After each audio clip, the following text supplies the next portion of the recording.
capítulo 268 de Jujutsu Kaisen oficial, hein? Vambora! Basicamente, o capítulo começa com uma conversa entre o Sukuna e o Megumi. Rei das Maldições então diz ao Megumi: como você ousa querer viver? Você deixou o seu corpo ser levado por mim. Você tirou a vida da sua própria irmã e ainda rejeitou uma mão que lhe foi oferecida. Sim, pra quem não sabe, o Sukuna tirou a vida da irmã do Megumi dentro do corpo do Megumi. Então ele literalmente viu a sua irmã perder a sua vida pelas suas próprias mãos. Continuando, pra tentar de qualquer forma impedir que o Megumi renasça das cinzas, o Sukuna diz: desista, você não pode viver uma vida adequada. Apenas fique quieto e deixe-me cuidar do resto. Aparentemente, então, o Rei das Maldições está um pouco preocupado sobre o controle da alma do Megumi. É claro que agora o Megumi respondeu Sukuna à altura. Que você tá tão desesperado, Sukuna? Ainda resta um dedo. Se o caminho para se tornar um objeto amaldiçoado for pré-determinado, então você foi arrancado pelo Itadori. Sua vida termina aqui. A tradução dessa fala não ficou perfeita, mas na tradução oficial que sair amanhã ou depois de amanhã a gente vê o que rolou. O Megumi ainda brinca e meio que insulta o Rei das Maldições, falando que se o poder dos 19 dedos dele acabar se esvaindo, ele não vai conseguir se conectar ao último dedo e assim a sua vida vai terminar. O apelo do Sukuna nesse momento ao Megumi, tentando falar pra ele não continuar com essa astúcia de viver, é justamente porque ele tá com medo de perder a sua vida. Continuando, ele diz ao Sukuna que ele nunca pretendeu de qualquer forma viver uma vida adequada. Então agora, nesse momento, o Megumi vai tentar achar outra razão pra continuar vivendo. Sukuna virou uma geleia e agora é oficial, acabou pro Rei das Maldições. Depois que a conversa do Megumi e do Sukuna acaba, a gente volta pra realidade. O domínio do Itadori tá desmoronando e, consequentemente, depois do Black Flash que ele deu no final do último capítulo, o Sukuna tá sendo separado do Megumi. Essa cena, meus amigos, eu queria muito poder mostrar aqui atrás pra vocês, é fenomenal. O Sukuna já não tá mais com uma forma humanoide, ele tá simplesmente como uma geleia monstruosa, cheia de bocas e olhos. O Rei das Maldições grita em agonia enquanto ele é separado do corpo do Megumi. Tá aí, nosso queridíssimo Megumi tá finalmente, oficialmente, separado do corpo do Sukuna. Não do corpo, né, mas da alma. Cara, isso é fenomenal. O Itadori, então, caminha na direção do resíduo restante do Sukuna, da geleia ambulante que tá tentando fugir, gritando em agonia, clamando por sua vida. Itadori olha pro Sukuna e pergunta: e agora? O que você vai fazer? Um flashback rápido ocorre e a gente vê novamente a cena do Itadori perguntando pro Sukuna se ele vai libertar o Megumi ou se ele vai querer vir pro seu corpo. Porque se ele escolhesse a segunda opção, o Itadori iria poupar a sua vida. Só que o Sukuna não tem mais o que fazer, ele tá literalmente desintegrando. Eu tô completamente arrepiado porque o Itadori olhou pro Sukuna,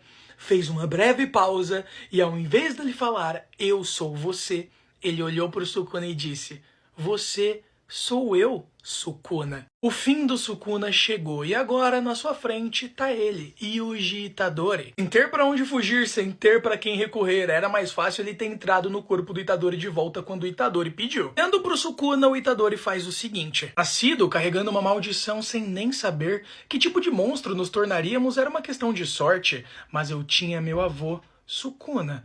Vamos tentar mais uma vez. Itadori continua dizendo, vamos tentar mais uma vez, não para amaldiçoar alguém, mas para viver com alguém. Mesmo que ninguém mais aceite você, eu sozinho posso viver com você. O Itadori diz isso tentando trazer todo o fardo de tudo o que aconteceu com o Sukuna e com os outros pra si mesmo, digno de um grande protagonista. Que aparentemente o Sukuna não gostou disso, ainda tinha um resquíciozinho dele que estava simplesmente sumindo na mão do Yuji. Furioso com as palavras consoladoras do nosso protagonista, o Sukuna diz, eu vou te elogiar por bancar o idiota a esse ponto, Yuji Itadori. Não me subestime, eu sou uma maldição. Cena corta e somos direcionados para a luta do Hakari versus a Uraume. A Uraume percebe que o Sukuna acabou perdendo e o Hakari pergunta, tá, e agora? O que vocês vão fazer? A Uraume simplesmente responde, é o fim, não tem mais sentido eu continuar vivendo agora. Sério, Akutami?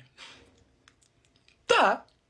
Beleza. A Uraume diz o seguinte, o único raciocínio lógico para vocês terem conseguido derrotar o Sukuna é que ele estava encarnado em um corpo, ou seja, ele não estava no seu verdadeiro corpo original. Vocês todos tiveram sorte. Vocês foram salvos por terem nascido 1000 anos tarde demais. Kari brinca com a Uraume, dizendo que tá, ele teve sorte, porque afinal de contas ele é o mais sortudo do mundo. Enquanto isso, o corpo da Uraume desmorona porque o seu pescoço foi passado e ela perdeu sua vida. A cena corta novamente, agora nós estamos em um quarto, aparentemente de um hospital, onde o Megumi acorda assustado, olha pro Itadori e pra Nobara e pergunta: o que vocês estão fazendo? Depois que o Megumi acorda e interrompe a brincadeira do Yuji e da Nobara de tentarem dar um susto nele, eles acabam brincando e a Nobara tira um pouquinho de sarro da cara deles, dizendo que eles deveriam estar chorando de alegria porque ela voltou. O Itadori fala que chorou um pouquinho quando ele viu a ressonância acertando o Sukuna e descobriu que ela estava viva. O Megumi fala que não ficou nem um pouco surpreso, porque afinal de contas ele viu tudo o que aconteceu lá de dentro do corpo do Sukuna. Não nenhuma novidade pra ele, mas nessa página do mangá a gente tem uma cartinha que eles acabaram recebendo. Não ironicamente, não é querendo assustar vocês, mas nessa cartinha tem 2 mini desenhos do Satoru Gojo, tá? Pode relaxar, porque acabou de sair a outra página e é simplesmente cartas que foram deixadas a Shoko pelo Gojo. A Shoko pegou essas cartas, entregou pro Yuji e agora eles vão ler. Nobara brinca dizendo que é até meio nojento imaginar o Satoru Gojo escrevendo cartas. Bem sincero, na minha opinião, muitas dessas cartas vão ter coisas que o Gojo gostaria de falar pra eles, principalmente sobre o Toji ser o pai do Megumi, mas vamos esperar pra ver. Porque assim, só existem 2 cartas, uma pro Megumi e outra pra Nobara. O Itadori não recebeu cartas justamente porque ele conversou diretamente com o Gojo. Nobara começa a ler a sua carta, mas imediatamente ela destrói justamente porque lá tinham informações sobre o paradeiro da sua mãe. Nobara pergunta se o Megumi recebeu algum tipo de autoridade de grau especial, ou seja, uma nomeação. Nobara então pergunta pro Megumi se ele recebeu algum tipo de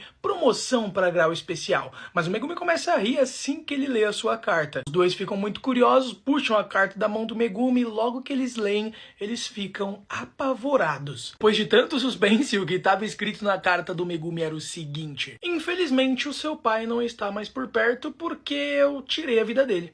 Desculpe. Típico do Satoru Gojo. Depois da leitura das cartas, a Nobara diz que eles têm que se encontrar com a Maki. O Megumi fica confuso porque ele não entende muito bem o que tá acontecendo. E a Nobara diz que é uma reunião sobre o Yuta. Lembrando que o Yuta ainda estava dentro do corpo do Satoru Gojo. Vamos ver o que rolou com ele. Por fim, o capítulo é finalizado com todos indo em direção a uma sala com a expectativa de salvar a vida do Yuta. Semana que vem não teremos capítulo, então vai ter uma pausa e restam apenas 3 capítulos para se encerrar oficialmente Jujutsu Kaisen. Amanhã a gente destrincha mais esse capítulo, eu não sei a hora que vocês estão vendo esse vídeo, mas no decorrer da semana vai ter muito conteúdo por aí, tamo junto.